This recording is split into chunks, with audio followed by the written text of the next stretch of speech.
बिस्मिल्लाहिर्रहमानिर्रहीम। पूरी दुनिया में की पाकिस्तानी और पाकिस्तान की खुशहाली के लिए उम्मीद सबका ख्वाब देखने वालों को मेरा सलाम। मैं ज़ुबैर शबीर, आप देख रहे हैं जी अपडेट्स। नाज़रीन कराम, कौमी असम्बली का इजलास आज होता है और पहले इजलास में जिस तरह से गहमा गहमी होती है और जिस तरह से नारे बजते हैं, आज हम उस पर डिस्कशन करेंगे। साथ साथ मौलाना फजलुर रहमान साहब ने क्या ऐलान किया उस पर भी बात करेंगे। लेकिन उससे पहले आपको बताता चलूँ, अगर आपने अभी तक चैनल को सब्सक्राइब नहीं किया, जल्दी से सब्सक्राइब करें, बेल आइकन पर लाजमी क्लिक करें ताकि हमारी वीडियो आप तक पहुँच सकें। स्टार्ट करते हैं। पंजाब असम्बली का कौमी असम्बली का आज इजलास होता है। पहला इजलास मुनक्किद होता है जिसमें हलफबरदारी ली जाती है और उसे कल तक मौखर बाद में कर दिया जाता है कि कल जो है स्पीकर और जो डिप्टी स्पीकर है उनका इंतखाब किया जाएगा और उन्हें मुंतखब किया जाएगा कि कौन वोट लेके आगे आता है और स्पीकर और डिप्टी स्पीकर मुंतखब होता है। लेकिन आज असम्बली में अहवाल क्या थे, असम्बली में होता क्या है। असम्बली में सबसे पहले तो जब आना शुरू होते हैं जो MNAs है, वो जैसे ही उसमें आते हैं तो नून लीग वालों ने पहने होते हैं नून लीग के मफरत। नवाज शरीफ साहब भी उधर मौजूद होते हैं, मरीम नवाज साहबा जो है गैलरी में मौजूद होती हैं, शहबाज शरीफ साहब भी उधर मौजूद होते हैं।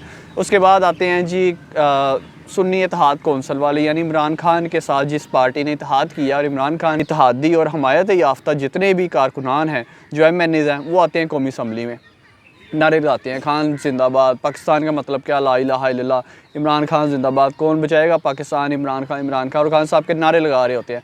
खान जिसे जेल में रखा गया, जेल में बंद किया गया ताकि ये कोई इस तरह की तकरीर ना करे, उसकी तस्वीरें लेके कारकुनान जब सामने आती हैं, कौमी असम्बली में अजीबो गरीब सी हलचल मच जाती है। उसके बाद नारेबाजी और चोर के नारे और नवाज शरीफ के ख़िलाफ़ जितने भी नारेबाजी शुरू हो जाती है। उसके बाद हलफबरदारी होती है, उसके बाद सिग्नेचर का मामला शुरू होता है। सारे आते हैं, बारी बारी आते हैं, स्पीकर साहब के पास आके सिग्नेचर करवाते हैं। अली मोहम्मद खान जैसे ही आते हैं वो आते ही नारा लगवा देते हैं, पाकिस्तान का मतलब क्या, ला इलाहा इल्लल्लाह। उसके बाद इमरान खान के नारे लगवाते हैं।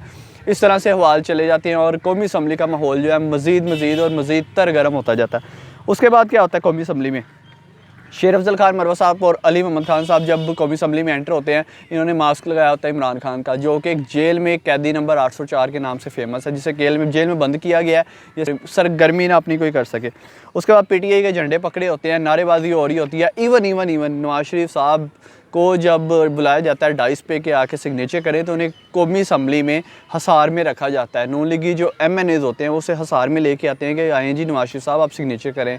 नवाज शरीफ साहब के बारे में एक बात याद आ गई, जो सीनियर सहाफ़ी माजिद निज़ामी साहब लिखते हैं, उनके अल्फाज कुछ ऐसे हैं कि इस वक्त नवाज शरीफ से ज़्यादा बेबस इंसान कोई नहीं, वापस आता है, जो भागा हुआ था वापस आता है, अपनी सज़ाएं माफ़ करवाता है, एनी हाउ जैसे तैसे करके इलेक्शन में हिस्सा लेता है, ज़बरदस्ती हारा हुआ अपना इलेक्शन जीत जाता है, धांधली करके, 2 नंबरी करके, फ्रॉड करके। उसके बाद असम्बली में भी पहुंच जाता है लेकिन वज़ीर आज़म बन नहीं सकता।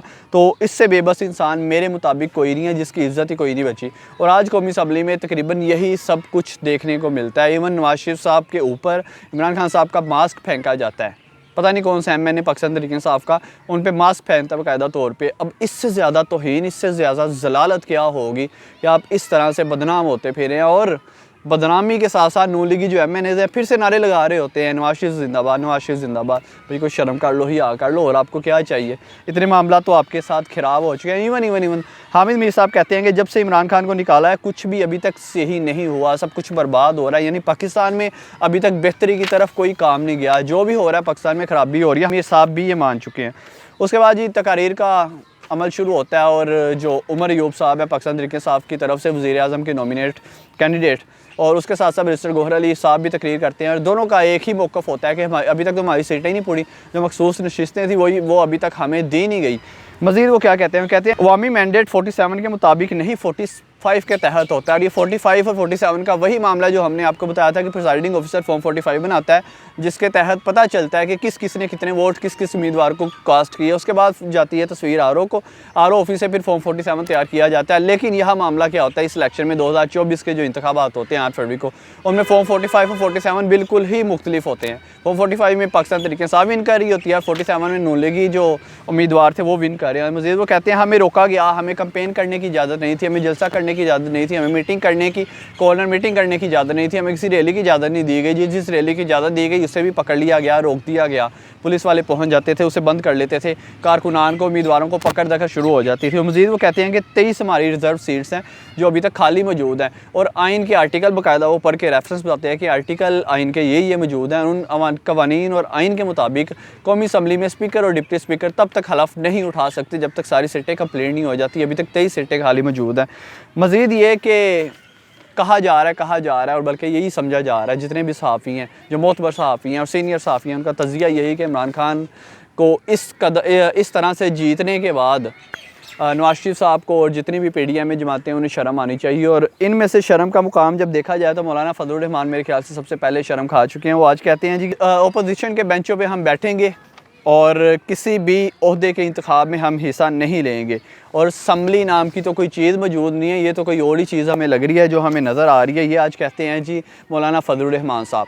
अब नवाज शरीफ साहब जब आते हैं, ओथ लेने आते हैं, सार में लेके आ जाता है, तब चोर चोर के नारे लगते हैं। उसके बाद अलीम खान साहब जब आते हैं, जो पाकिस्तान तहरीक इंसाफ के एक वक्त में थे और उनमें से विन भी उन्होंने किया था उसके टिकट पे, वो जब आते हैं ओथ लेने के लिए तो फिर नारे लगते हैं लोटा लोटा लोटा। उन चौधरी साहब जब आते हैं, जो इमरान खान के बिल्कुल दरीना साथी रह चुके हैं, बहुत क्लोज रह चुके हैं, उनके आने पर भी नारे क्या लगते हैं, लोटा लोटा लोटा। अब इससे मज़ीद शर्म का मुकाम इनके लिए क्या होना चाहिए। पाकिस्तान के हक़ में जो भी हो बेहतर हो, उम्मीद तो यही करते हैं जो भी हो बेहतर हो। अब देखते हैं कि क्या होता है पाकिस्तान के हक़ में।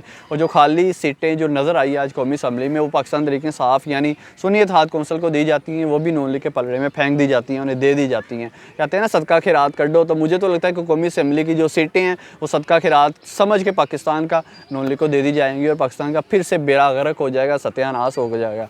उम्मीद तो यही करते हैं जो भी पाकिस्तान के एक भी बेहतर हो, पाकिस्तान दिन दुगनी रात चुगनी तरक्की करे। जौन सी भी जमात आप पाकिस्तान के लिए सोचे, पाकिस्तान के शहरियों के लिए सोचे, पाकिस्तान की तरक्की के लिए और इसके मुस्तकबिल के लिए सोचे। अपनी मेज़बान ज़ुबैर शबीर को इजाज़त दीजिए। अल्लाह ने के बाद।